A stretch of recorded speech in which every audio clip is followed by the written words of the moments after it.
Hello. Mm-hmm. Hello, hello.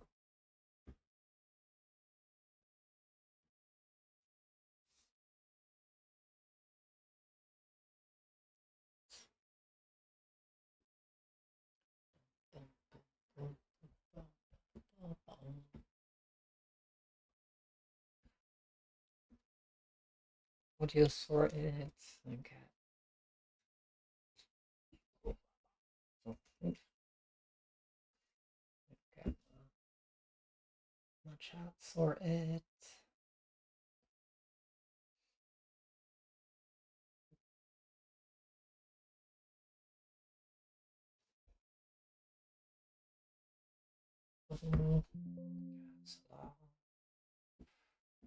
Go, go, go, come on, faster.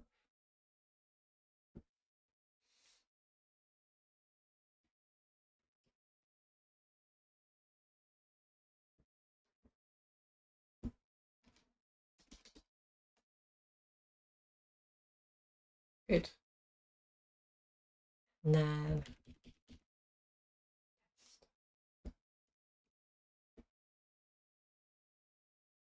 good. Right, let's do this. Trying to tell you really why.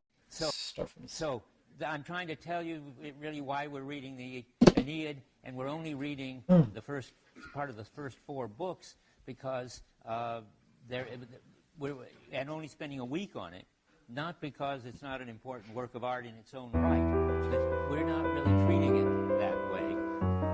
All I want to get out of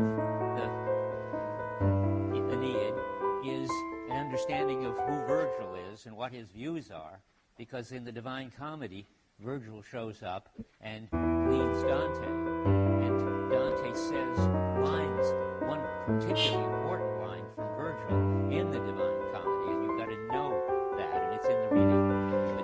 But we'll see if you recognize it when you get there. And it's important to see the next step in the understanding of being after what we've had so far, which was physis and poesis, and now we're going to get another one, and it's an important step, the one in Virgil, the Roman understanding of being, on the way to the Christian understanding of being. So we've got a week on the Aeneid, and we won't be reading it with this thoroughness that we read Homer and Aeschylus, and thinking about every line in the whole book. We just want to get the new understanding of being, get the geography of the underworld, because Dante just takes over everything that Virgil just makes up for the layout of the place where we go after we die. He's got a little help from Homer, but mostly Virgil just makes it up on his own, as far as I know. Finally, we want to read at the very end of the Aeneid the deification of Augustus as another step on the way from polytheism to monotheism. I don't want to give you much historical background because that's not what I'm good at, and you can find it in any book. But I just give you the barest facts, and that is that Virgil was a Roman poet. He was a friend of Augustus Caesar. Caesar was the first emperor of Rome, and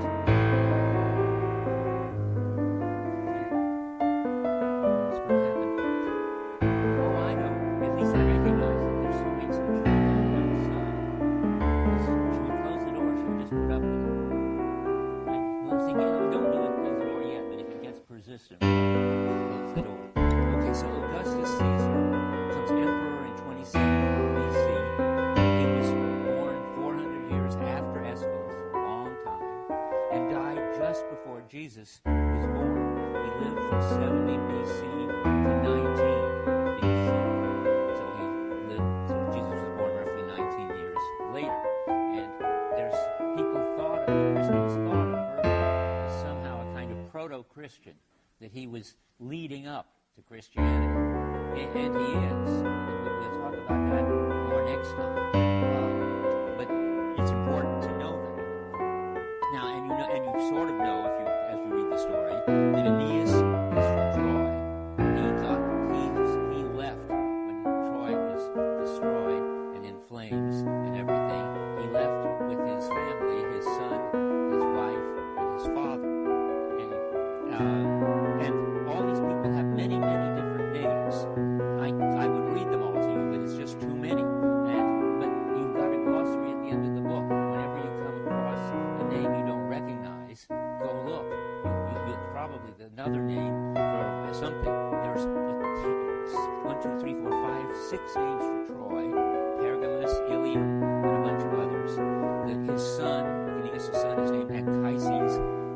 also called Julius, and they're on their way to found Rome, which is also called Latin, Laurentine, Hesperia. I don't know where all this happens or how this all happens, and they all have so many names. And Juno is the patron of the city of Carthage, so she gets all involved in the Dido-Aeneas affair, and she's got utterly different names: Tyrian, Ionian, Punic, Phoenician. I don't know. Oh, that's Carthage. That's not true. But you can just look all those up. And Dido is the queen of Carthage, and at the beginning of a part that you don't read it, I think. Anyway, she's called Alyssa at least once.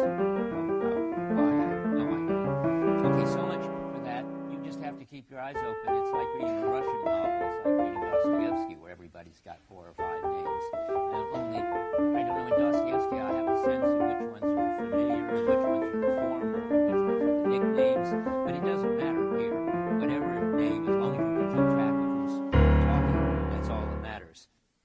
And the gods, a quick word about the gods, because we won't so easily find that in the book. Of course, they've all got different names. It's the same gods from the Greeks, the Romans have taken over. And so Zeus has become Jove and Jupiter. Hera is now Juno. Aphrodite, this is the one we recognize, is now Venus. Poseidon is Neptune. Hermes is Mercury. Ares is Mars. That all is familiar to you, I should think, so most of those. Athena is Minerva. And Apollo, in a way that is completely puzzling to me, is still Apollo. All of them have different names except Apollo. If anybody knows somewhere where it explains why Apollo keeps the same name, please come and tell me. It's just a strange puzzle to me why that should happen. And then there's another one you don't hear about much, Hebe, who is sort of hostess and serves drinks on Olympus, is now Ganymede in the Rome. Okay, so that's just facts. You could have found them out without me telling you, but I thought it was easier this way. So then, if you have any questions, I doubt it, because facts, unless I get them wrong, unless you know more facts than I know, then I'll just stop with that and turn to what I think is interesting, and that's why the way I teach it is to pay attention to the understanding of being of these various epochs. That's the Heideggerian brilliant insight. It gives you a whole new way of looking at the books. So here we go. The Roman understanding of being. You get a whole new world, a whole new culture, the Roman Empire, and going with that, a whole new understanding of being. And I'm going to just give you a running start, because this is always strange to everybody. And remember, Physis was the name for nature. We get the name physics from it, but of course it's very different in Homeric Greece than it is in physics. And according to Heidegger's got his own reading of all this. He thinks that he can understand better than people have what the Greeks meant by these basic words, and the Romans too. And the people don't understand it because they, without realizing it, read our understanding of being back into all of them as if everybody had the same understanding. And Heidegger's interesting insight is they don't. So what was nature for them? What was Physis for them? Well, Heidegger says you can translate it as bursting forth or welling up. Dick Rorty, a famous philosopher who died recently, says whooshing up. And that's given rise to a law in Second Life called whooshing up. So Heidegger should be happy.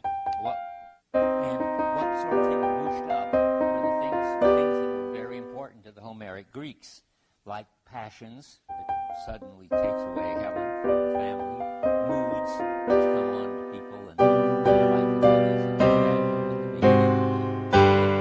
The gods would have all these up. There is Athena. And storms at sea have this power in nature, and it's sort of welling up and overwhelming. That's overwhelming. And its overwhelming side is in that notion. All the moods sort of thing you can cultivate the way that, so we're not, that would be another understanding of being we'll get to. And you can't produce them. They are all out of control. They are literally overwhelming. And the only way the response to them is all wonder. And it gives you a very open understanding of being. You get pulled into all this different sorts of things, different values. But they all got in common this kind of welling up view of what being is. That's why you can go from world to world, which is what people do. And then in each world, you get some variation of this basic Homeric understanding. The worlds don't limit very much what can show up for you, what can shine for you, and so forth. And interestingly enough, the Iliad and the Odyssey themselves seem to have just welled up. We don't even know if there is a Homer, but obviously these books grew up in some way, came forth in some way in that time. Okay, that we've gone through. And we've gone through the next one. I should write them on the board, probably. So we've had Phusis.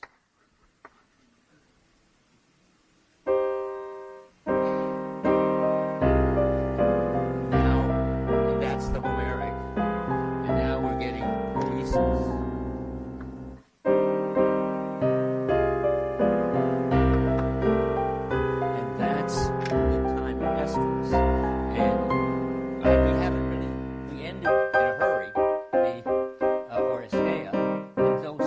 Said exactly. I'm standing in the way, obviously, if people want to see what I wrote on the board. Okay, so let's just go back over the implicit understanding of being, which I made sort of clear, but I didn't really point at. What's going on behind the scenes, so to speak, in the deep understanding of what it is to be that that Aeschylus has, without even knowing he has it, because it's so much like the water to the fish. He's just in it.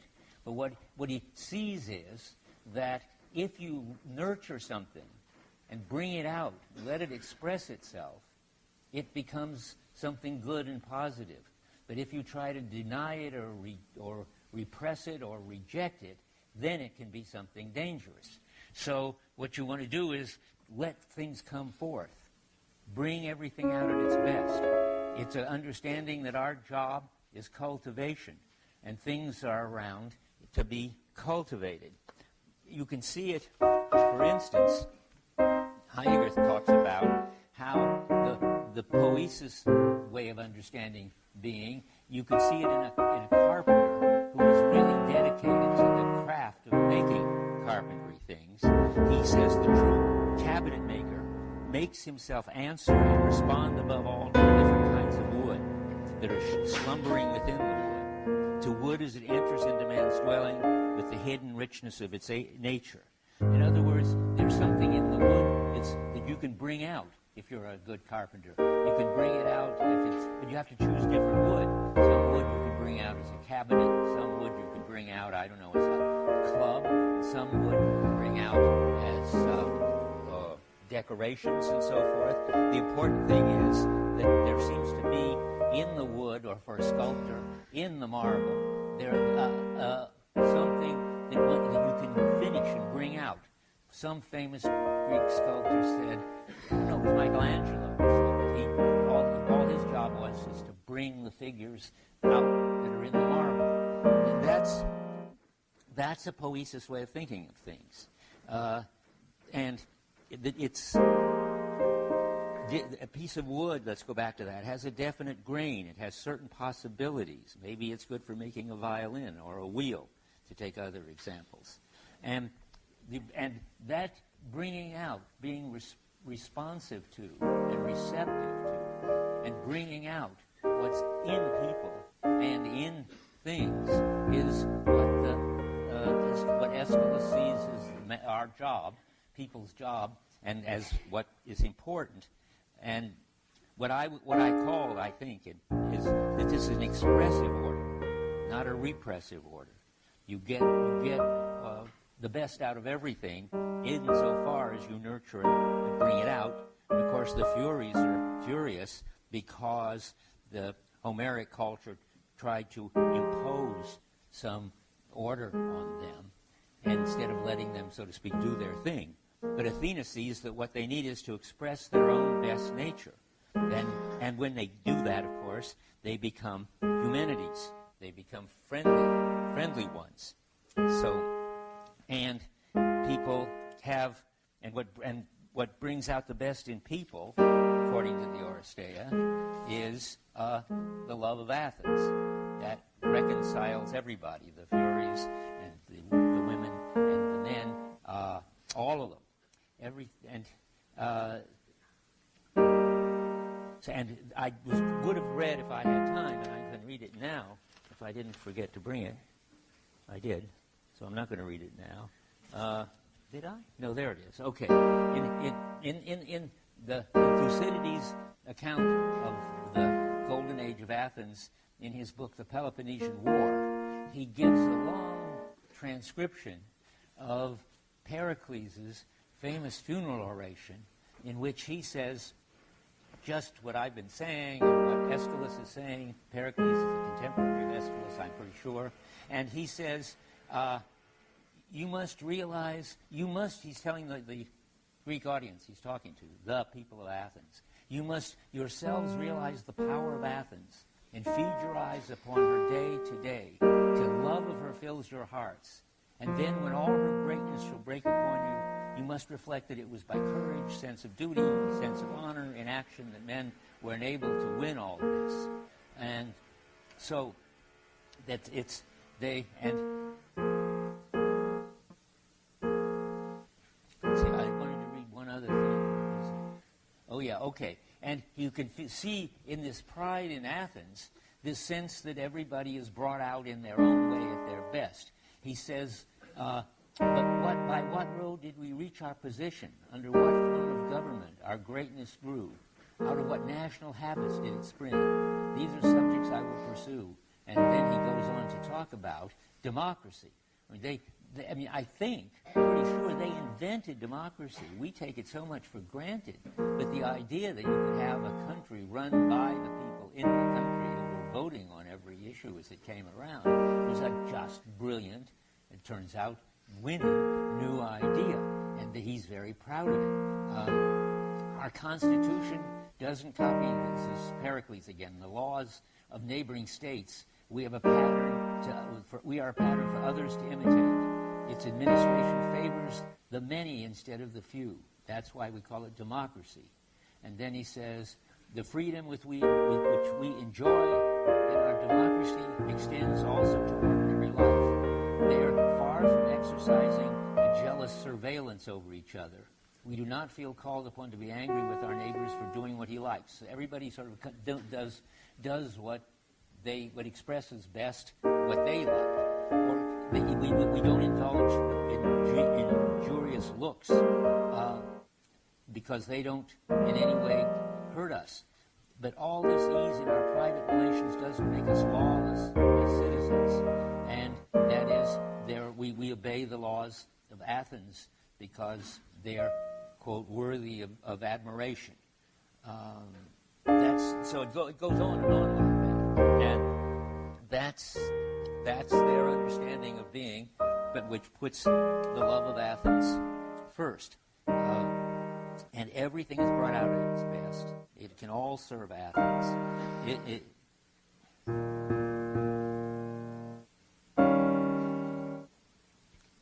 Yeah, okay, that's enough for that. Now, the next one, a new one, the one I wondered if you could see it. It's so close to us, Romans, that it's hard for us to see it. But it isn't quite like our understanding of being. But so you have to just see what it is. So it's really a question of imposing form on matter in the interest of production. I think the word for everything is a production, and everybody's job is to be productive. And I'll give you quotes in a minute that back up this. But notice that doesn't mean we bring out the intrinsicness in things by nourishing it, and that would be poesis. What is it to impose for, or we're not, people aren't like craftsmen, responsive to what's in the material they're using. I think it helps to have an example of what the Romans were really good at and made a lot of, and doesn't have any intrinsic grain or structure at all, but is just a question of taking some amorphous stuff with no character at all and imposing a form on it. Can you picture what that would be? There are probably lots of answers to that question. Do you think we should close the door? Okay. It is getting worse. Thanks. Okay, what my idea to explain the understanding that goes with the production is that what you do when you produce something, from the Romans' point of view, is you take this stuff which has no structure and you impose something, a structure on it. Well, what would be a good example, I think, is bricks. I think the Romans probably were best at making bricks. And bricks, you just get this unstructured stuff and you shape it into a brick. And then you've got something that you've produced, and with that you produce roads and aqueducts and buildings and so forth, with no need to bring out with no way to bring out any structure that's there, because there isn't any structure there. And it isn't any, and bricks certainly don't whoosh up. You just work at it. You just make them. And once you do, they're solid and lasting, like the Roman Empire. And just to show that that's sort of like us, but I think that we admire flexibility, just sort of jumping ahead to our understanding of being. I think we like the fact that we can change the form of anything at any time to fit what we want at that time. So better than bricks is probably plastic, which you can sort of reuse, the kind of plastic you can melt and make it into something else.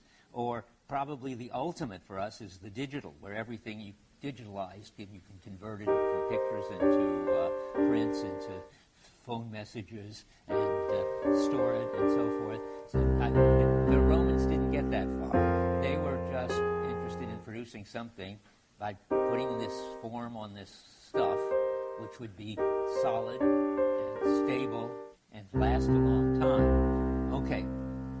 Now, when we get to Virgil now, you'll see how that works and what kind of story that gives you about what the Romans and what Aeneid admire and what Aeneas admires and what they're up to. So now we go to Virgil. Bear in mind the production story. I haven't tried to convince you yet that that's what Virgil and the Romans have. So we'll get back to it. So you got to see the difference between Virgil and Aeschylus, and it's not hard to see. Here is Aeschylus writing the Aeneid, the Oresteia, just because he's somehow possessed by it. You can feel that he's sort of out of control. He writes wild stuff, but he's kind of a channel for this deep understanding he has of what's going on that makes Athens special. Virgil is doing a job. He is literally hired by Augustus as a kind of public relations person, commissioned to write a poem that shows the Romans what they're up to and gives them a sense of where they're coming from, their past, and where they're headed, their future. That's his job. In return for that, he gets put up well and fed well, and doesn't have to do anything else but work on this poem. So he goes to work and he produces the required product, the deliverable. I just realized that's the current jargon for it, I think. Then, as you read the book, you can see that it just feels different. Virgil doesn't seem to be inspired and wild and out of control. He seems to be just exactly, carefully, well, doing the job he's supposed to be doing and capturing the deep understanding of being, which he doesn't even know that he's got, but expressing it in a work of art so that everybody will be able to see what it is they all share, what it is they're all up to.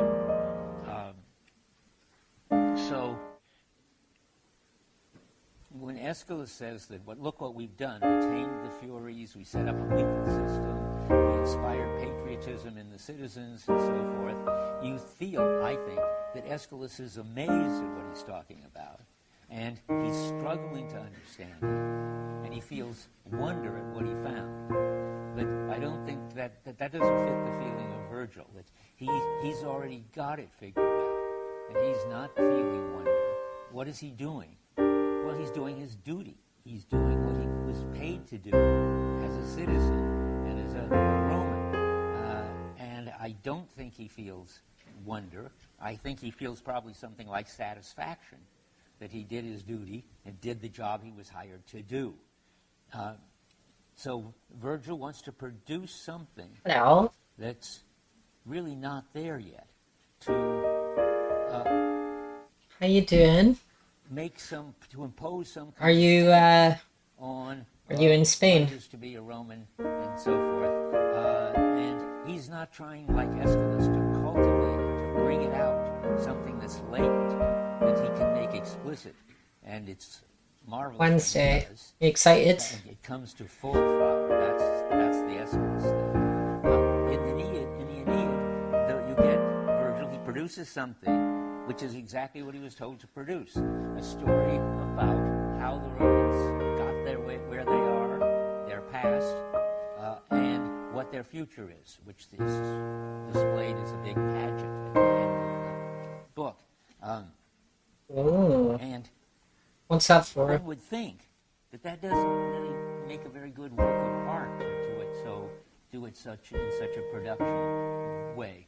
But it doesn't seem to matter. It's a work of art. It really is a work of art working. Apparently the Romans treated it like a god.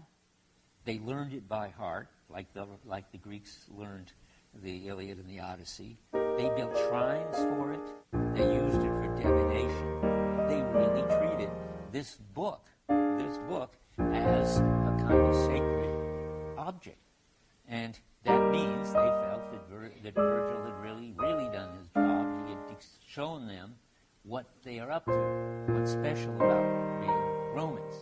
And Aeneas is the what a good boy he is. Paradigm Roman, and so we will look and see what's special. Hope you're going to get him a treat. Aeneas. So we're not quite ready for Aeneas yet. We just want to tell you more sort of how what Virgil admires comes across, not in anything he says. Because remember, I keep saying, he doesn't know that the understanding of being is production. Yeah. He's involved in producing. You're not going crazy. All these people producing bridges and roads and buildings out of their bricks and so forth. But here's the feel. You can see it in a metaphor. There are probably others, but this one struck me. I think I've read somewhere it's a very famous one. In the middle of page 16.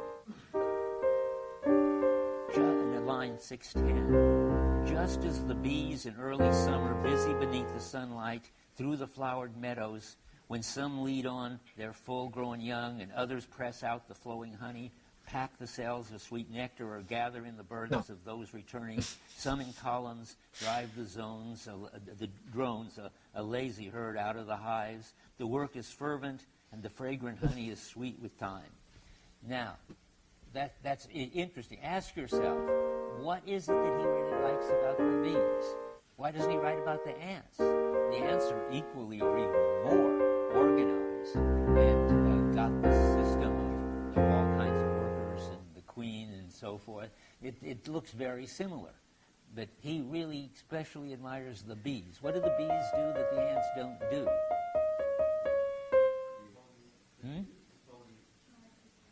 I can't hear you.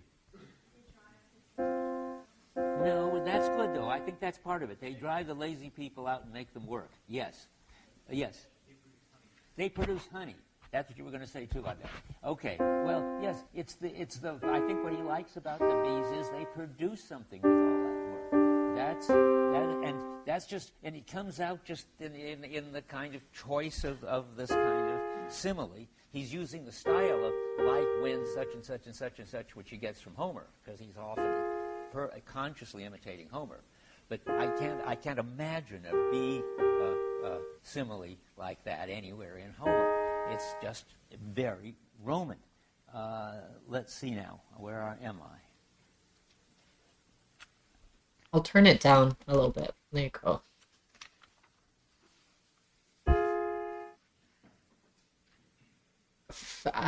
Learning a bit of being according to Heidegger and Hubert Dreyfus. So there should be a kind of community. Still Everybody has Beethoven's a role, Fifth. and they all work together, and out of that they produce some monumental finished product. That's what he admires, and that's what they do. And another way to see it is to look at the role of Zeus, now Jupiter. You'll find somehow when you ask sort of what do the gods do and what does the top god do, some indication of what they think people ought to be doing. So about Zeus, he says, on the middle of 9, "O you who with eternal rule command and govern the events of gods and men and terrify them with the thunderbolt," and so forth. The main thing I want there is command and govern. The job of people is it's producing all right, but it's also commanding and governing. That's not the same as letting things whoosh up or nurturing them. It's something else. It's in a way, the idea is that it's people's job to control everything. And so none of this overwhelming that's out of control of either of the patriotic kind or of the Homeric kind. So I got to tell you more about it. It's not a expressive society. You get the importance of dominating, governing, imposing order. That's more like a repressive than an expressive order. But it's not quite repressive either, where you just sort of imprison and nail down and cover up what you don't like. It's that you govern the people and you bring them all under control. You don't nurture them, but you don't repress them either. It's a new idea. It's the Roman thing. It's government. And you can see it on page 6. We're keeping track of the gods. What happens with Neptune in line 200. This is Poseidon. This is the god of totally destructive, wild nature and storms and so forth in Greece. Not here. So start with line 207. He, that is Neptune, stills the sea. What? Stills the sea? He's always whipping up these storms. That's what the Homeric Greeks thought was special about Poseidon. Not at all that he stilled the sea. He glides over the water on light wheels, and now comes the important simile. And just as often, when a crowd of people is rocked by a rebellion, and the rabble rage in their minds, and firebrands and stones fly fast, if by chance they see a man remarkable for righteousness and service, they are silent and stand attentive, and he controls their passion by his words, and cools their spirit, so that all the clamor of the sea subsides. So there is this idea that there are people should dominate their emotions, not get too excited, and when somebody comes along who is able to calm them down and thereby get them to control their passions, that's perfect. That's what the leader, that's what a good person should be able to do. That's their job of imposing order and regulating. That's what they think they're good at.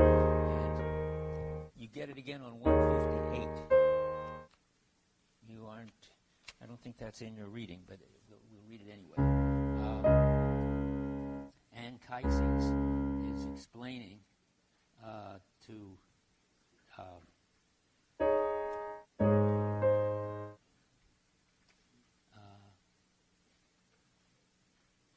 I don't know.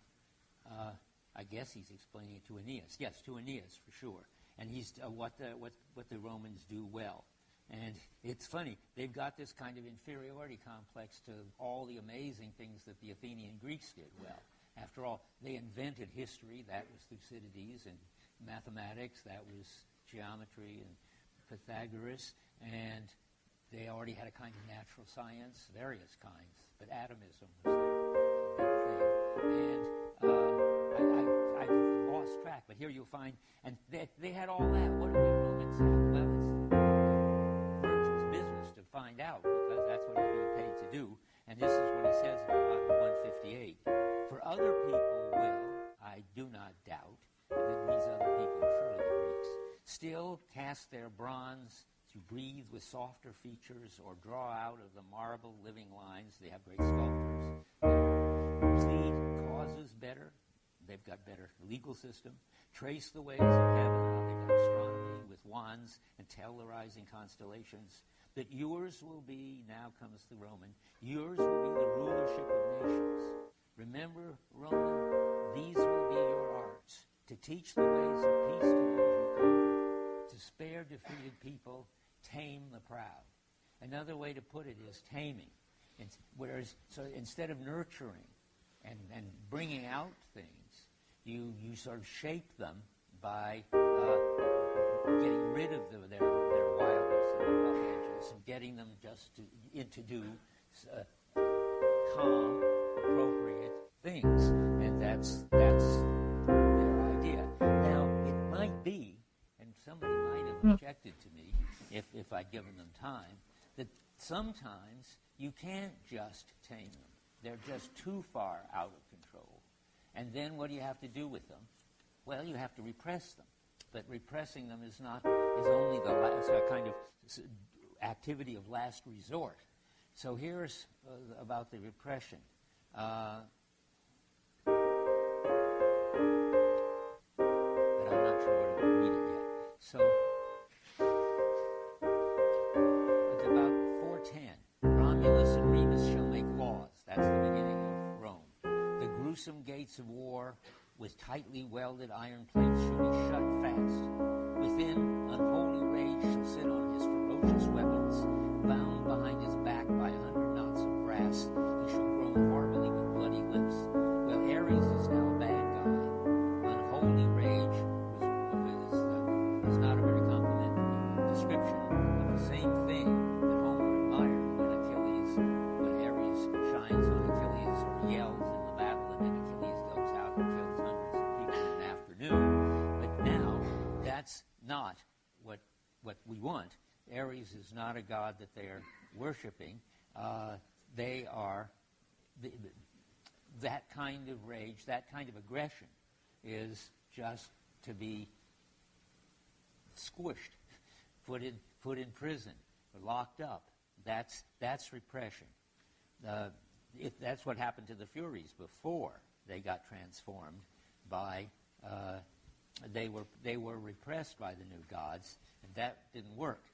Okay, another place where it's even clearer what you do if you can't tame them is on page 3, where they visit the King Aeolus, who's the guard of the winds, the middle of the page. In his enormous cave, King Aeolus restrains the wrestling winds, loud hurricanes. He tames and swells. We're on to the Divine Comedy, and I'm going to give you a really quick run-up to where we are. So I'm trying to tell you really why we're reading the Aeneid. We're only reading the first part of the first 4. The drones, a lazy herd out of the hives. The work is fervent, and the fragrant passions. That's perfect. That's what people should dominate their emotions, not get too excited, and when somebody comes along who is able to calm them down and thereby get them to control their passions, that's perfect. That's what the leader, that's what a good person should be able to do.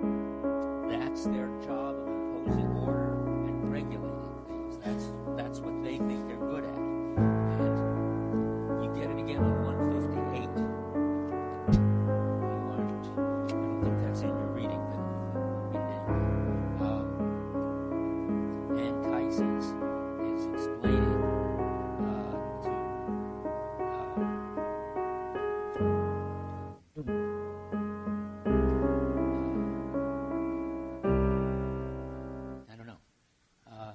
guess he's explaining it to Aeneas. Yes, to Aeneas for sure. And he's what the Romans do well. And it's funny, they've got this kind of inferiority complex to all the amazing things that the Athenian Greeks do well. After all, they invented history, that was Thucydides, and mathematics, that was geometry, Pythagoras, and they already had a kind of natural science, various kinds. Atomism was their big thing. And I've lost track, but here you find, and they had all that. What do we Romans have? Well, it's Virgil's business to find out, because that's what he's being paid to do. And this is what he says at the bottom, 158. For other people will, I do not doubt, and these other people are surely the Greeks, still cast their bronze wreathed with softer features, or draw out of the marble living lines they have with sculptors there. Plead causes better. They've got better legal system. Trace the ways of heaven while they run strongly with wands and tell the rising constellations. That yours will be, now comes the Roman, yours will be the rulership of nations. Remember, Roman, these will be your arms, to teach the ways of peace to those you conquer, to spare defeated people, tame the proud. Another way to put it is taming. Instead of nurturing and bringing out things, you sort of shape them by getting rid of them, their wildness and their rough edges, and getting them just into doing calm, appropriate things. And that's their idea. Now, it might be, or somebody might have objected to me, if I give them the time, that sometimes you can't just take them. They're just too far out. And then what do you have to do with them? Well, you have to repress them. But repressing them is only it's a kind of activity of last resort. So here's about the repression. But I'm not sure where to read it yet. So, about 410, Romulus and Remus shall make laws. That's the beginning of Rome. The gruesome gates of war, with tightly welded iron plates, shall be shut fast. Within, unholy rage shall sit on his ferocious weapons, bound behind his back by 100 knots of brass. He shall groan horribly with bloody lips. Well, Ares is now a bad guy. Unholy rage is not a very complimentary description of the same thing that Homer admired when Ares shines on Achilles or yells in the battle, and then Achilles goes out and kills hundreds of people in an afternoon. But now, that's not what we want. Ares is not a god that they're worshiping. They are that kind of rage, that kind of aggression is just to be squished, put in prison, locked up. That's repression. That's what happened to the Furies before they got transformed by they were repressed by the new gods, and that didn't work. Okay, another place where it's even clearer what you do if you can't tame them is on page 3, where they visit the King Aeolus, who's the guard of the winds, the middle of the page. In his enormous cave, King Aeolus restrains the wrestling winds, loud hurricanes. He tames and sways them. You see, the tames always comes in here. Them with his chains in prison, they rage in indignation at their cages. They're being repressed. The mountains answers with a mighty roar. Lord Aeolus sits in his high citadel. He holds his scepter. He soothes their souls and calms their madness. That's fine if you can do it. That's the first thing to try to do. That's to tame them. Were it not for this, then surely they would carry off the sea and so forth.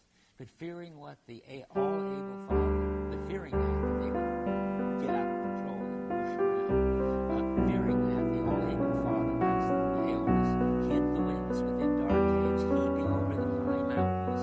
That's pretty repressive. Heaping over them high mountains, and he assigned to them a king who should by Jove's sure edict understand just when to jail and when command to set free. Okay. So I think I'm too tired. you either have to repress them set them free and tame them. That just and you will know which to do, and you will do whatever makes for a very ordered, controlled and controlling culture. If you can't control them, then you have to imprison.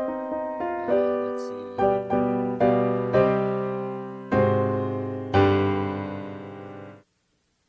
So moral is governing, dominating, taming is what people's relation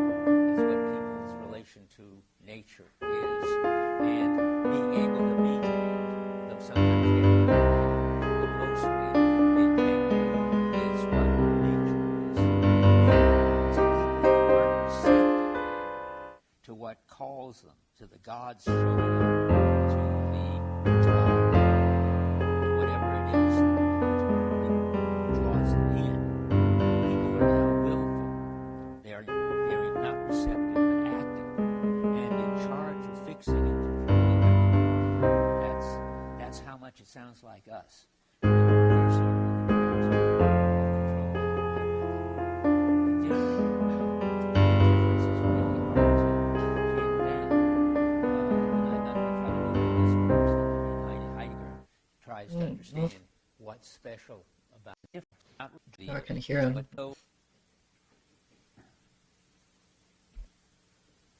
So the moral is governing, dominating, taming is what people's relation to nature is, and being able to be tamed, though sometimes getting out of hand, and mostly being tameable is what nature is.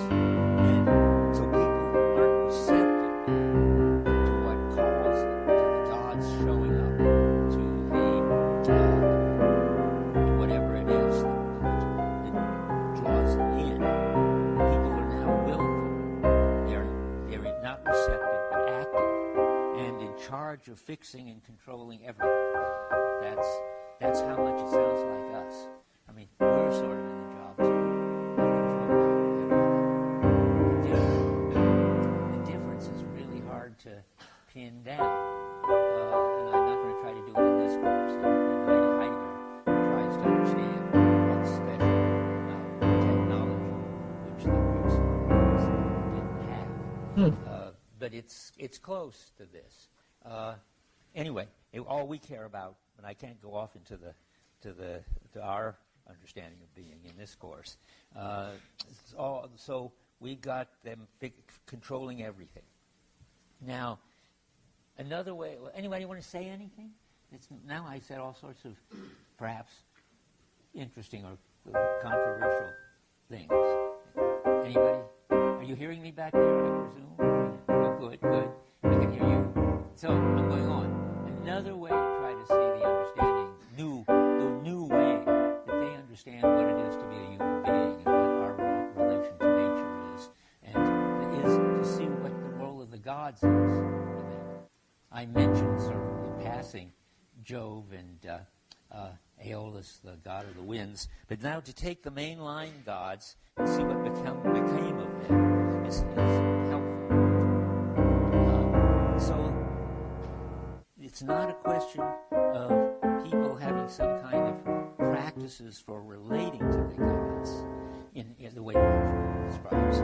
It's as if the gods really were kind of symbols, not even cultural forces like in Aeschylus, but just ways of representing certain activities, I think that's the way to put it.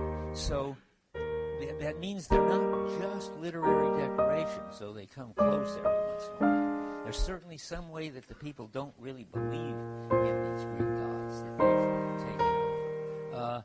For instance, you can get it in funny ways. On the bottom of page 8, he's being very Homeric, and Virgil is, and he says what Homer says every once in a while: they flay the deer hide off the ribs, the flesh lies naked, sliced off, quivering, and so forth. They put them on spits, and they put them on the flames, and they eat, and with food their strength comes back again. You could have found that anywhere in Homer. And there's something missing. It just struck me today. And now I see, of course, there's something missing. What would be one more thing that they would do before they ate that Virgil doesn't have? Exactly. They pour out libations to the gods. They are always trying to influence the gods, get on the good side of the gods, show their appreciation of the gods. These gods don't have any. They don't have, as far as I can see, any practices for how to relate to the gods. So the gods are almost like just literary flourishes. Yeah.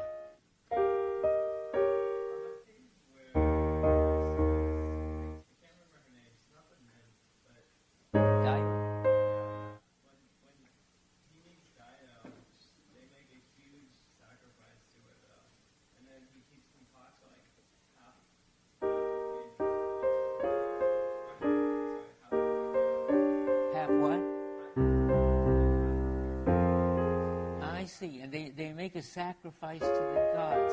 Interesting. I don't know what to make of it. Does it tell you which god? What page are you on? Page 15. I'll find it. Okay, and I may just have to take it back, what I just said. That's why people are supposed to be here. They sort of keep me honest and not having me hallucinate things into the book that are not there. And it would be nice if they were. Because I think it'd be nice if, I don't think there's any place really in the Roman understanding of being to have gods of the sort. You got it? Yeah. Where is it? Page 13 says, before your altars many victims will fall at our hands, offering to you. And then, it's Venus. When Venus says, rebuts Aeneid and says, I don't know, kind of cuts him off. Where on the page? Okay, let's see now. Okay, so Venus answering her son. Her son is Aeneid.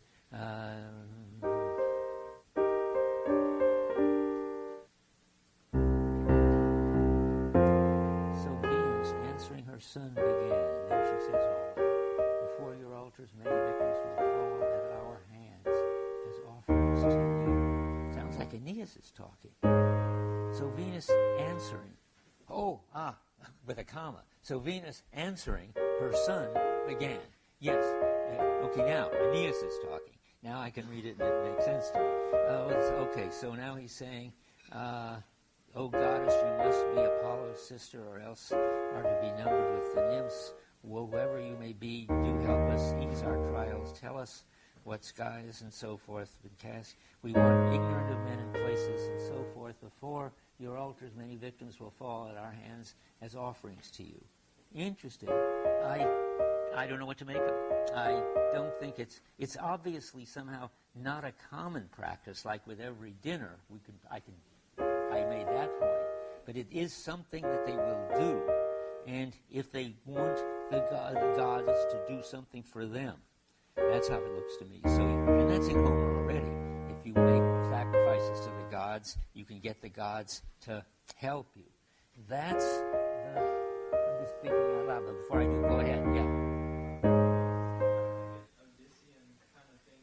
I don't know, Aeneid from the first 20. I only read book one, but it sounds like Odysseus so far. He's meeting his man with Arcades.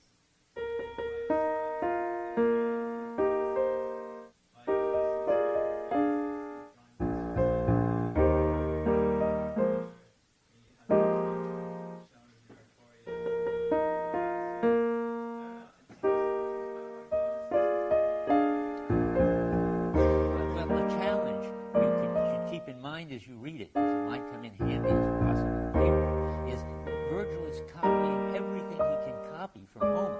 And he's going to have lots of things that look just like Homer. And the question is, do they have the same significance when Virgil does them? I mean, sometimes I think they do. I mean, in Homer, you can sort of bribe the gods. If you give them lots of the very best cuts of the meat you're eating, they will help you win. And then Virgil's taking that over. But I can't help feeling that, I don't know how to put it yet very well, that that's the worst way of relating to gods, is to sort of manipulate them and try to, I'll give you this if you'll give me that. that there ought to be a lot Hello. of awe and wonder and gratitude. How you for instance, doing? throwing out their libations, not just requests. I guess that's the way to put it. Welcome There's to some kind of awe and gratitude in a Homer. special And all stream, that Virgil sees in Homer is if you give the special gods this, they'll give you that. philosophy stream. That's a very I need to much be mindful less because interesting form of the sacred. Yeah. I can't speak and listen to him at the same time. I hope you're interested. So sorry if you're not. Not just requests. I guess that's the way to put And I know you're not interested, Mom. How do you do? it. There's some kind of awe and Yeah, I'm gratitude good. in Homer. I'm good. And all that Virgil sees in How Homer do you do? is if you give the gods this, they'll give you that. That's a much less interesting form of the sacred. Yeah. Well, just in relation to that, with the princess of the Phaeacians, when you encounter Sarah, he says the exact same thing. You must be Artemis in the same exact way. And I read in the sense that this was to, in order to sustain the virgin, saying he's not threatening her sexually as a man. And so it seems like he's doing the same thing, but then there's an That's opposite reaction. that's nice. Says, you can't, I can hardly explain such an What have you got planned? same thing with the princess, but she was goddess. And it's a funny way to relate to goddesses, I think. Yes. The goddesses come in. I'll go following you, sometimes doing things which are just the opposite. It's as if Virgil doesn't understand or he doesn't care. I don't know which. Maybe you can figure it out. What these gods were. And for instance, we already saw one, Poseidon, which was the stirrer up of the oceans into storms, becomes the god who quiets the oceans. But there's a wackier one, which I'll go right to because it's interesting how somehow he doesn't get it with respect to what's interesting about the gods. Let's see if I can find it.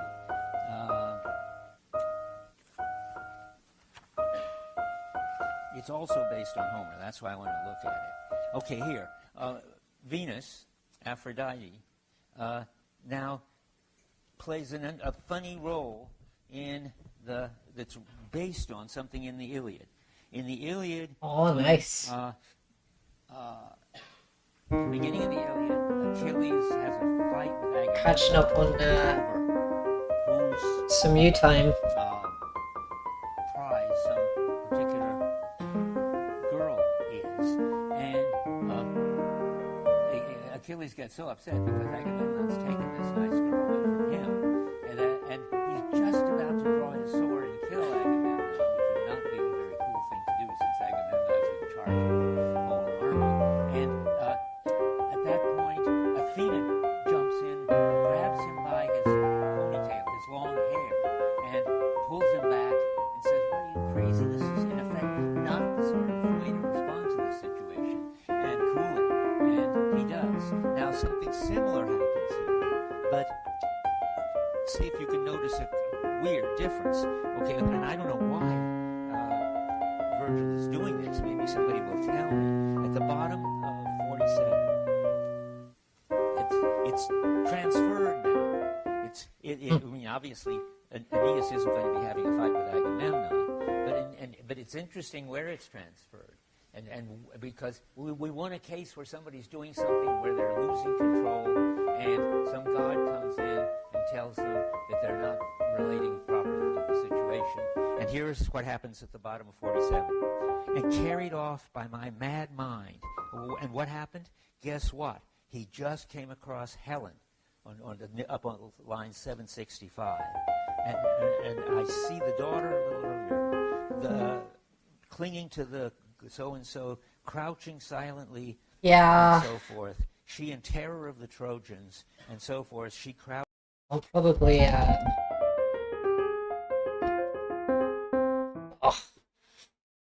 I'm probably not going to last too much longer.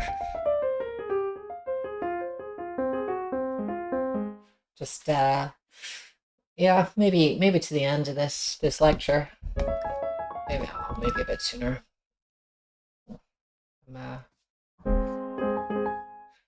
Things are not sinking in. What time is it over there? It's only 7 o'clock, but Yeah, go to sleep quite early. Well, tonight I might stay up a bit later since it's Saturday.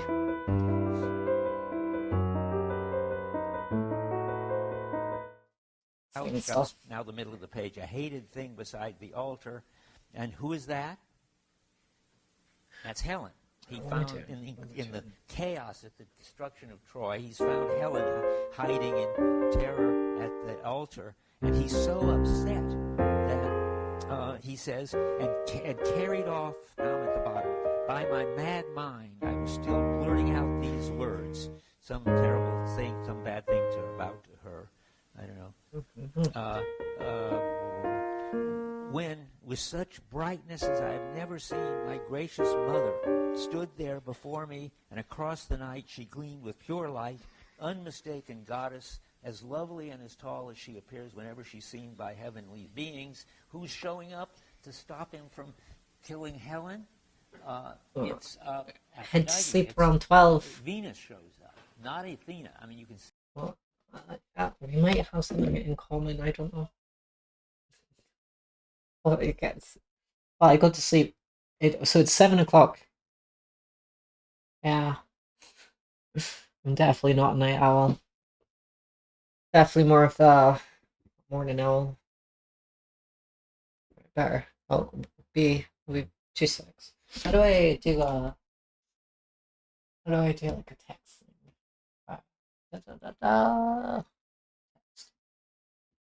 Text. Add tag. Create new.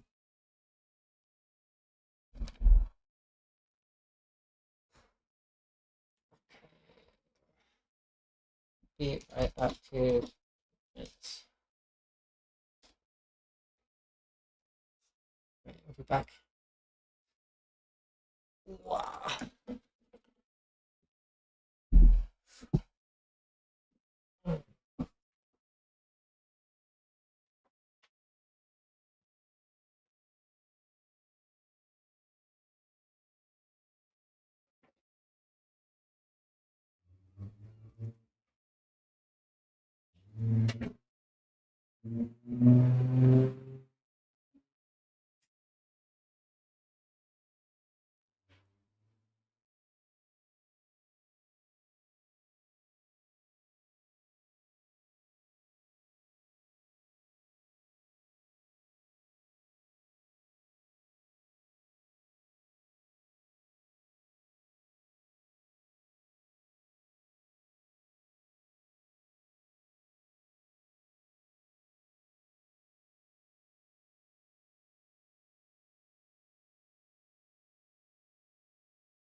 Oh, that's wrong. Is that right side?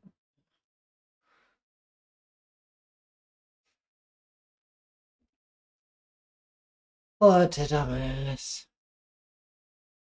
I'm a night owl. Yeah, okay, good. Welcome back. Hey, thanks. Thought I'd lose you. Are you interested in philosophy? It's such a fascinating close reading See why Athena on some of these held, things. It's I don't know if you know, but this guy. So this guy Hubert Dreyfus. He's the inspiration for Professor Farnsworth, Hubert Farnsworth in Futurama. He's genius. No, you're missing out. This, yeah, so this guy, like a very, very high level pitch explanation of who he is and what he's figured out. So there's this guy, this another philosopher who, I mean, I've seen stuff on it, but I haven't really learned it. Yeah, me neither. Me neither. Just YouTube and audio books and things like that. But so this guy Heidegger is a German guy who wrote a book called Being and Time. So he's his philosophy is basically that since Aristotle, I don't know if you know Aristotle, we've been looking at the world wrong. So up until maybe Descartes, who's 1500s, people saw from kind of Socrates-ish time all the way to Descartes, so it's like 2000 years. People saw the world as material only, as substance, and substances with properties, that kind of thing. And then Descartes, his whole I think, therefore I am, kind of brought the whole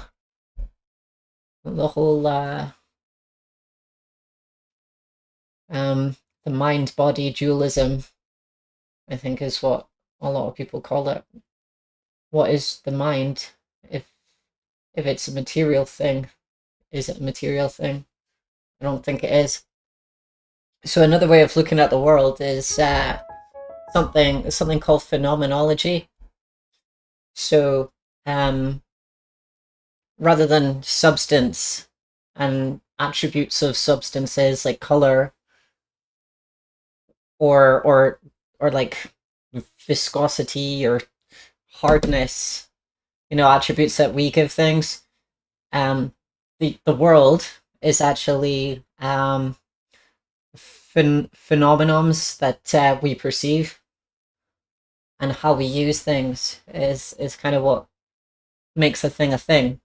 So the substance of this will never tell you that it's a piano.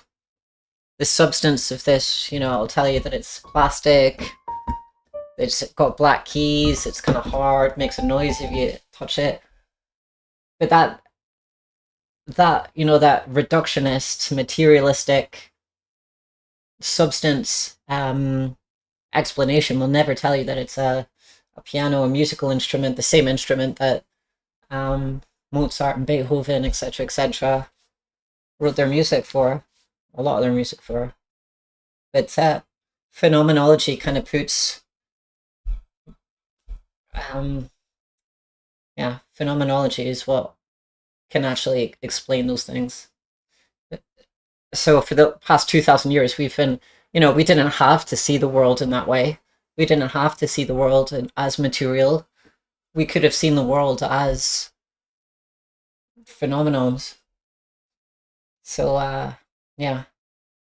So this guy is doing a close read of Western canon literature with a phenomenon. It's a hard word to say. A phenomenological mindset, and it's fascinating. It really is. So he's so I listened to the Oresteia one. His series of courses is about 8 hours or something, and yeah, it's actually, yeah, inspiring, fascinating. I love it. So he's doing Aeschylus now, who wrote after no, he's doing Virgil, who wrote the Aeneid, which is basically the Roman version of Homer. So Homer, yeah, he did the Iliad and the Odyssey, you know, however many thousands of years ago, 3,000 years ago, something like that. And the Aeneid is probably 200. Sorry, 2,000 years ago. He was just before Jesus. I think he was born maybe about 10 years before Jesus, something like that. Or he wrote this 10 years before Jesus, something like that. Which is, yeah, fascinating. Anyway, back to it.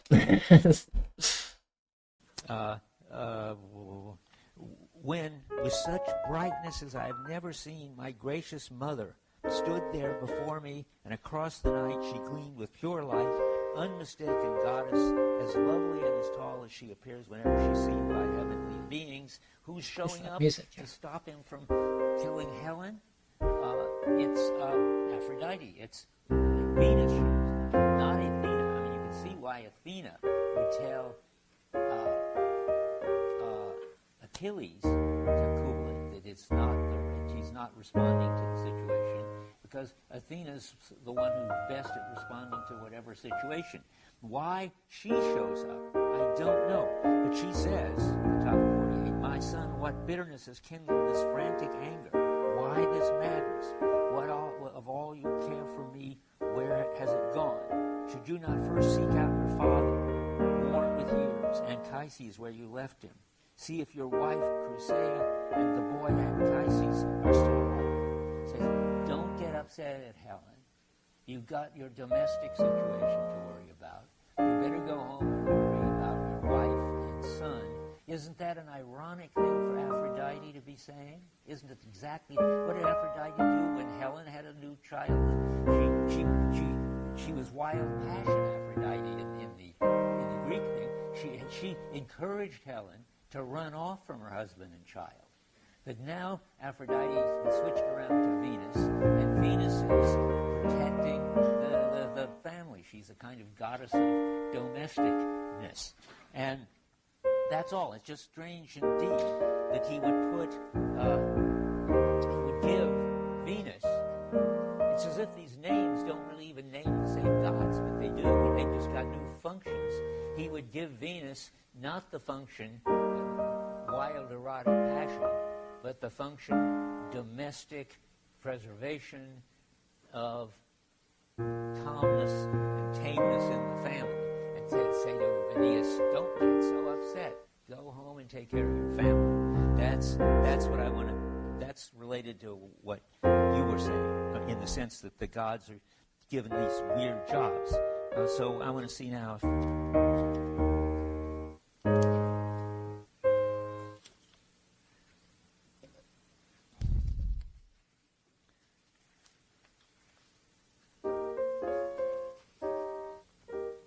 Somewhere I have written down that he describes her as the common fury of Troy and her homeland. Do you see that?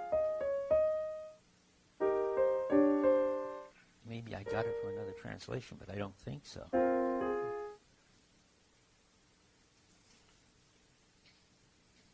I don't see it. Yeah, well, This is, Well, I don't need it for what I I guess, a understand. special occasion. I can explain why you call her Fury, but it's obviously just because. Well, line 771. I was, Find it. usually I just listen to these audiobooks. So, I thought I'd maybe do both.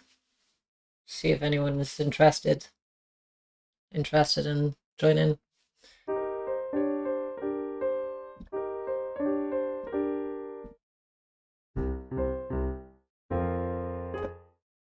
Yeah. Way back there. Oh, yeah, okay. Yes, I see. There she is on she, the common fury of Troy and of her homeland. She had hid herself as a Haiti thing.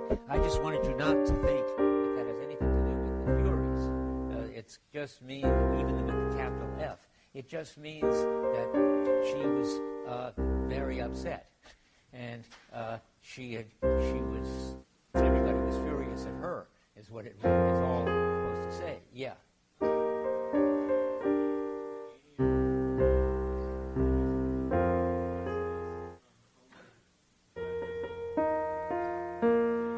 Yeah.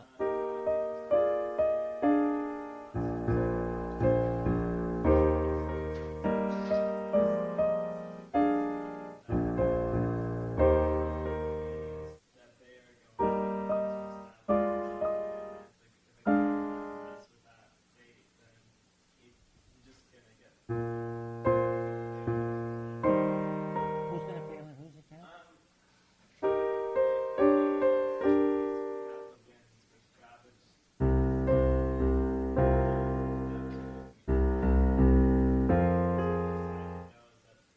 It's fated that Aeneas will succeed in founding the Roman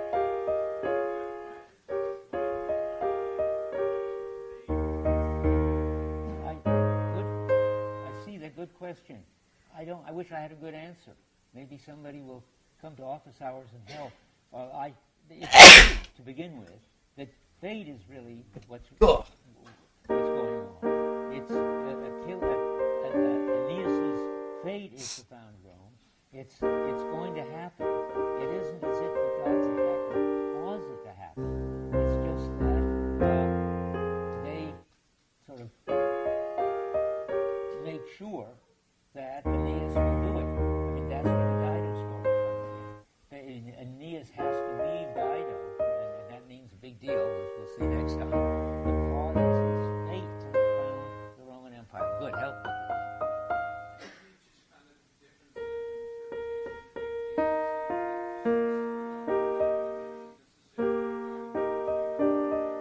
here in the Aeneid, there's sort of a there's the thing it's almost like existence itself is tamed or controlled in a way. Things may happen to simply tomorrow. Yeah, well, that's interesting. I like we made a step forward. Yeah, fate is sort of the way, how to say it, everything is controlled, as you say. There's no controller. It's not really Zeus that establishes the fate, I don't think. But the whole universe is set up so that Rome will get founded by Aeneas. And it's certainly got to do with control, all right, but it's not a personal kind of control. Remember, in Homer, the gods get together and discuss and give moral reasons and not so moral reasons why it's a good thing to get Odysseus off the island and let him go home or something, and they have to convince Zeus of it. And it seems all sort of open and free. I mean, it isn't as if Odysseus is free. He's sort of stuck on the island until they convince Circe to let him go. Is it Circe or Calypso to let him go? But it's all open. I mean, the gods could have decided otherwise. Nobody says it's important. No, well, let me just think about it. Nobody says when they're having this discussion on Mount Olympus, well, he's destined to get home, so you might as well clear the stuff out of the way so that he can get home. They're still deciding. It's an open, free world. The people aren't free because there are all kinds of factual things that get in the way, like gods or like nymphs, like Calypso and so forth. But in general, it's up for decision. Whereas this fate story is very deterministic, it seems. Nobody discusses whether Aeneas should or shouldn't, could or couldn't found Rome. That's just been settled somehow. Yeah.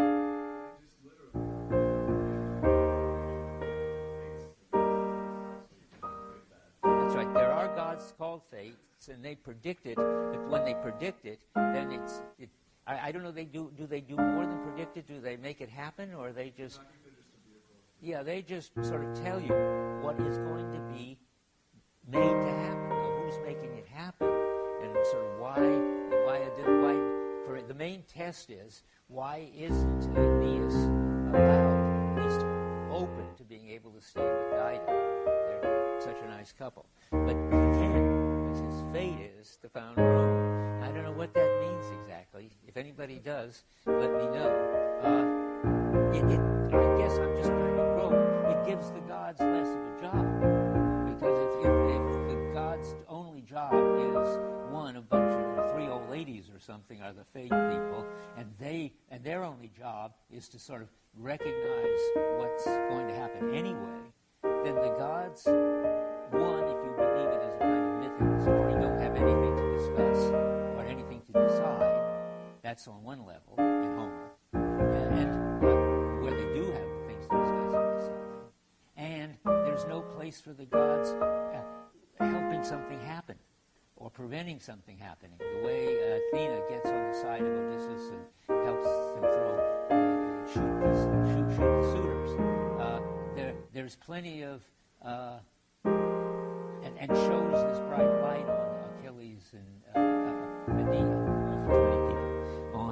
on Odysseus and Telemachus, which helps them get all the armor out of the room where they're going to fight the suitors and so forth.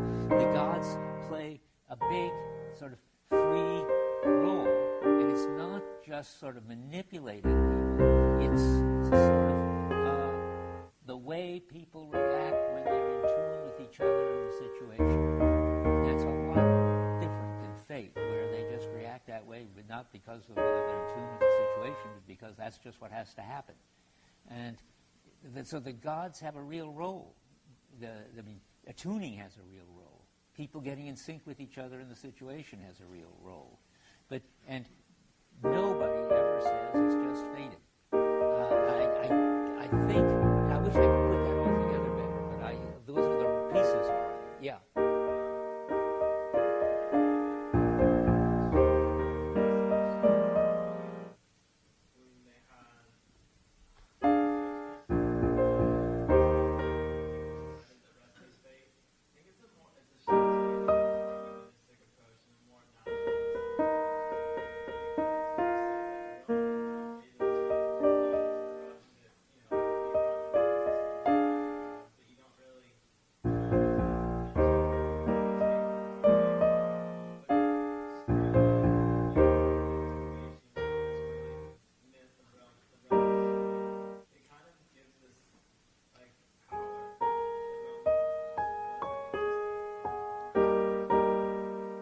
I think that's right what you're saying.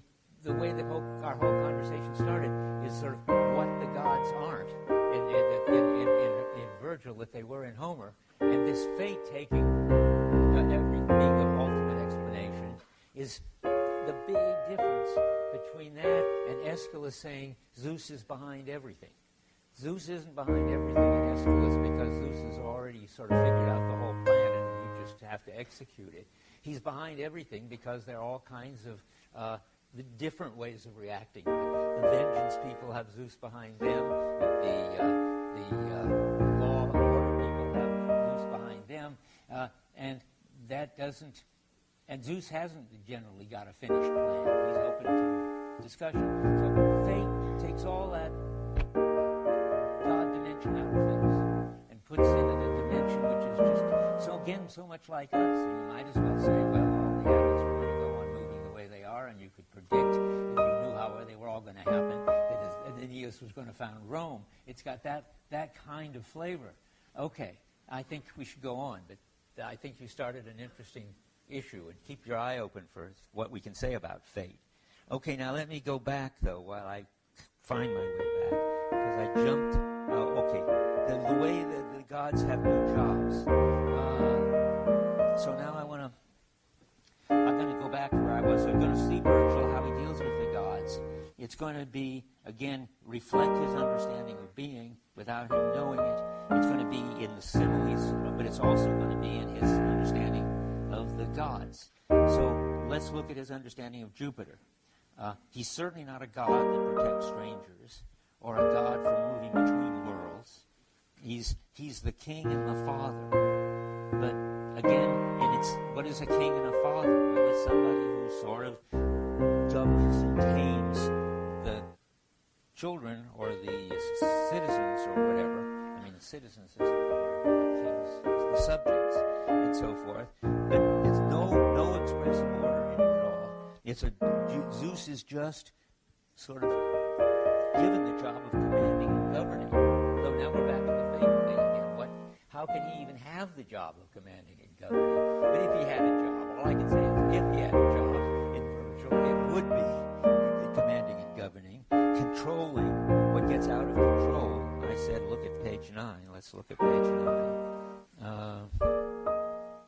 Well, I read that already. You who with eternal rule command and govern the events of gods and men. Okay, that's odd, because it looks like Zeus has got some job, and yet it's the fates that seem to be commanding everybody. I don't know what to think about that. I just think it's as I said, something like, well, if Zeus did have anything to do, it would be commanding and controlling. And Virgil's sensitive to that because he's sensitive to the understanding of being. But in fact, he's got fate in there that trumps it all. And one of the things that Zeus does is calm the storms. That's another funny example. Keep your eyes open for them, where it looks like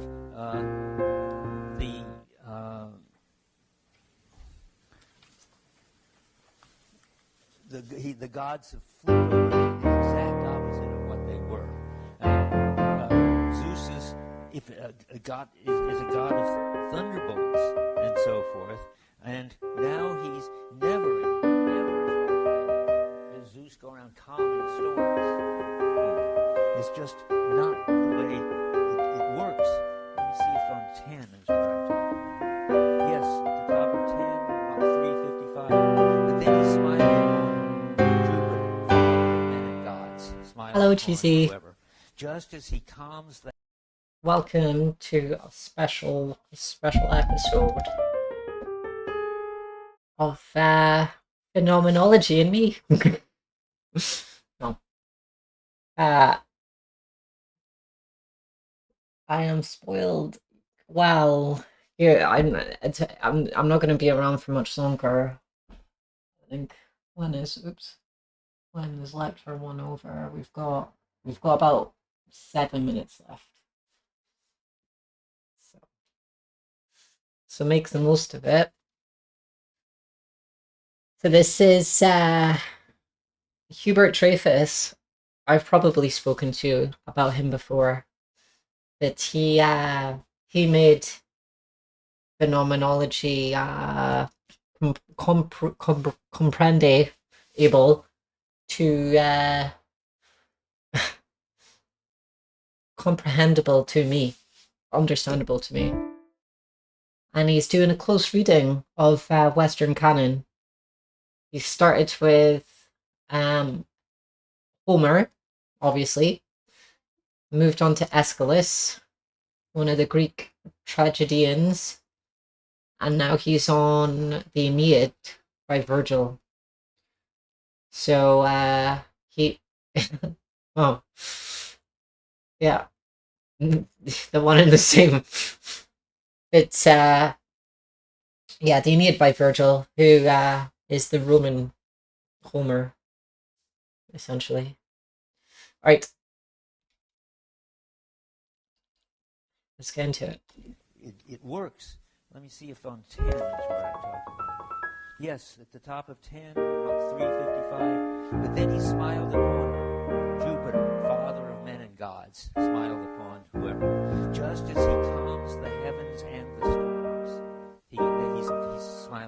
Venus. But anyway, that's a funny job for Zeus. And that's all I can say about it. But notice that Zeus, you get the kind of God, the top God is going to express the understanding of being. So Zeus has got two jobs, going between worlds, but insofar as he does storms, he does whooshing up and throwing his thunderbolt. So that's not the main thing he does, but it's the second thing he does. And now, since ordering everything is what's important, so Zeus's job is controlling, calming, taming, doing all the kind of things that emperors and fathers do, written large into the job of Zeus. Okay, so then there's Neptune comes the sea, which is odd. There's Venus, who's got this job of telling Aeneas to go home to his wife and kids, and so forth. Now let's see.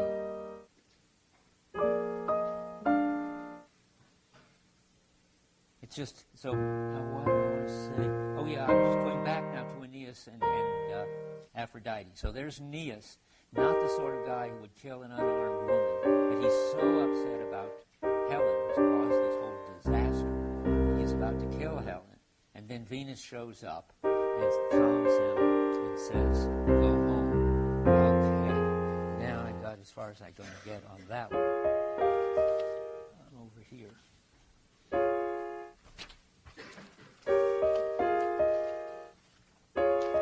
Okay, I got just a few more minutes, but so I'll say things, some things for that are still about gods. I happen to be, doesn't bother you, finished with what I wrote out for the lecture, but I've already written out for Thursday, and I'm going to talk about Thursday. But now I want to go back. I was going to review, but next time. And instead of that, I'll just talk about it now. So the new Roman versions of the Greek gods don't do anything ontological anymore. They aren't the atomic ones.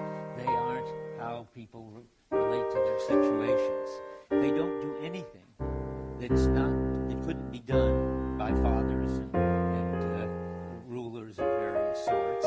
And they could, and they don't do anything that people don't do by their own willpower. See, just as to be attuned, you have to like to go to sleep. You need some god to help you because you can't do it by your own willpower. In Virgil, the bottom line is either fate, which you just have to do it because that's how it's going to be, or you've got the strength to do it by your own willpower. These are in conflict, because keep your eye open for next time. Could Aeneas have stayed with Dido? Did he have the willpower to do it? Did he have the character to do it? Was there any space left in his job description to do it? Those are questions, but whatever it is, there doesn't seem to be a particular job for the Greek gods.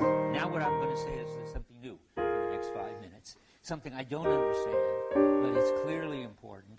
And so, again, if anybody finds out anything, I think I looked on Wikipedia and it didn't help much. There is one kind of God that's important, and it's not a god in Homer at all. There is the household. So you get the Aeneas from the very beginning. Pious Aeneas is the one who takes care of the household gods. He introduces himself that way. He says, what does he say? Let's try 14. Yes, the middle of 14. I am pious Aeneas, and I carry in my ships my household gods together with me. So what are these household gods? Well, they are little statues, and they represent the ancestors, the family tradition. To be pious is to sort of accept the family tradition and preserve the family tradition, and there you have these figures who I don't know. I'd like to know if they look like grandma or grandpa, or are they just little old figures? Figures of what? Does anybody know? I got no picture of them. They look very much sort of monkish, one of the little bits of pictures I've seen of them. But they're obviously so important. Aeneas, it's important to know that when Aeneas leaves Troy, there are three people who are important to him. He carries his father on his back. That's the tradition.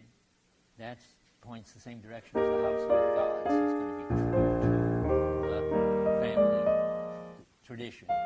He's got two hands. What does he got in each? What does he got in each hand? Who else has he got? Well, his son, the future. He's got the past on his back and his father. He's always got Anchises by. Is it Anchises? I think so. Is that his father? And what's his son's full name? What? I've got it written down here, but I don't want to take time to find it. Julius is one of his names, right, but not his usual name. Anyway, he's got his son by the other hand, one hand, and his wife by the other. And I'm going to talk about this more next time. It's interesting, and not just accidental, that he's always got his father on his back. I mean, that's one of his jobs as a dutiful son. And he's always got the other hand on the future, and his son is going to be found. But there isn't any particular place for his wife. She would be the present if you look for the past, present, and future. And the funny thing is that Aeneas hasn't got any present. We're going to talk about that more next time. He's either always taking up the past and preserving the tradition, that's pious Aeneas, or he's fated to found Rome, that's the other aspect of Aeneas. And look at therefore, what will happen to his wife? You haven't read far enough, probably. Keep your eyes open. What happens to his wife? Now let's see if I've got as far as I want to go.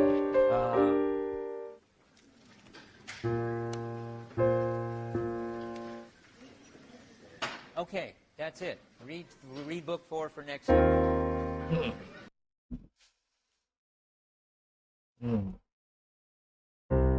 So, okay. Now, we're going to just go back quickly in a review of what I said.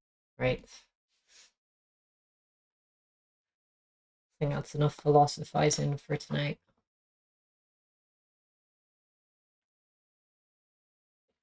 And Beethovenizing.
it's weird because I think when I start learning a new piece, I move like my hands change shape, especially if I'm warmed up a bit.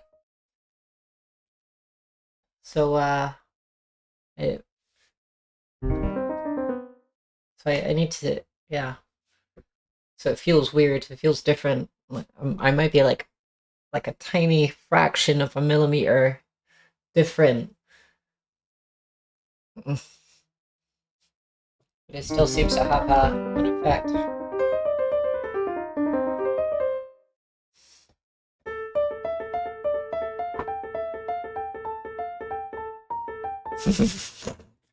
Yeah.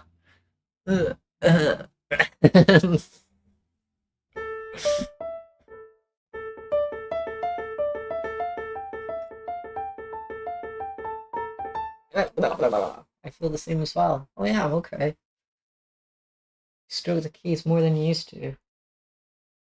I stroke the keys more. Maybe. Maybe I'm just a bit more gentle today.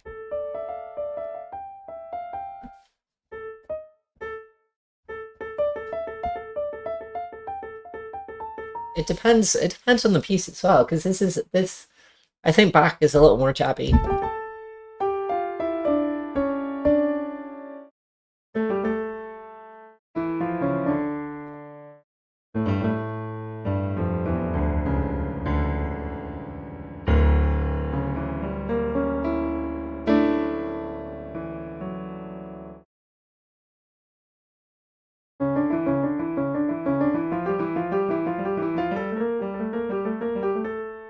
A bit more pokey.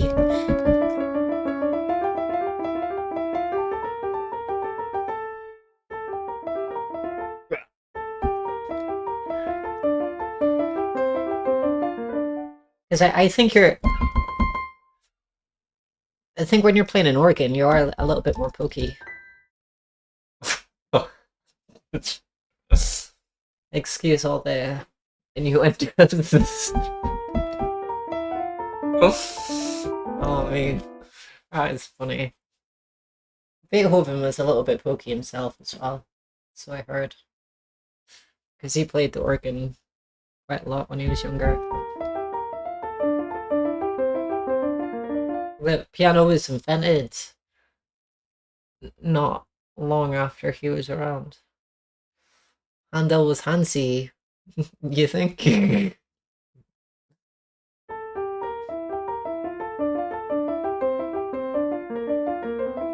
Was he a percussionist then?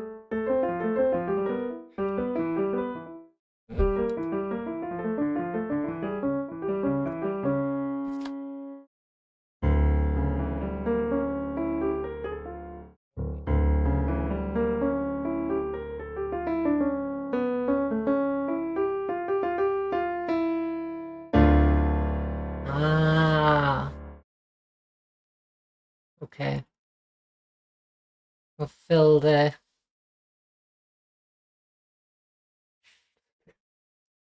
percussionist. Ugh.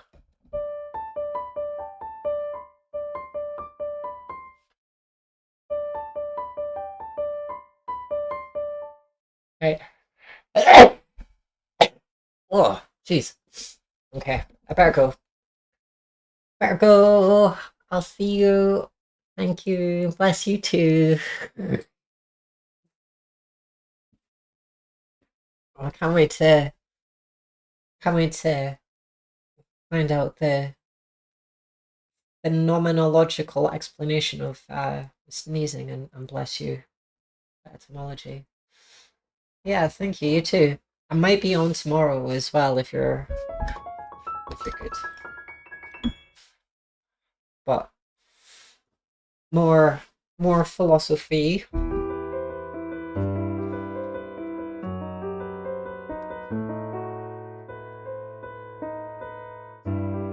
Just because I'm a big fan. Also, kind of a little bit, what's it called? Um, credits to our friendly fiddler, Andrew. So Bach is a bit pokey and Andrew's a bit fiddly. Handel's a bit handy.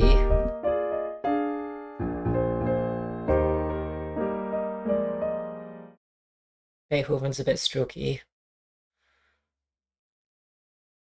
I don't know what I am. It's the filth. Yeah. It's, well, if it's the passion. It's the passion. The passion wrapped in a plan, crushed by a strategy, and then anchored to the bottom of the seabed, never to be seen again by the community. Okay. No. Like a diamond of pash. Yeah. No, yeah. If you listen to the Aeschylus Oresteia close reading by Hubert, he might give you a better explanation of fiddling and stroking and all this kind of stuff.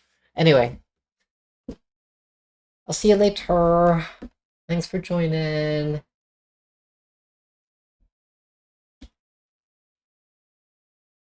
Ciao. Ciao, ciao.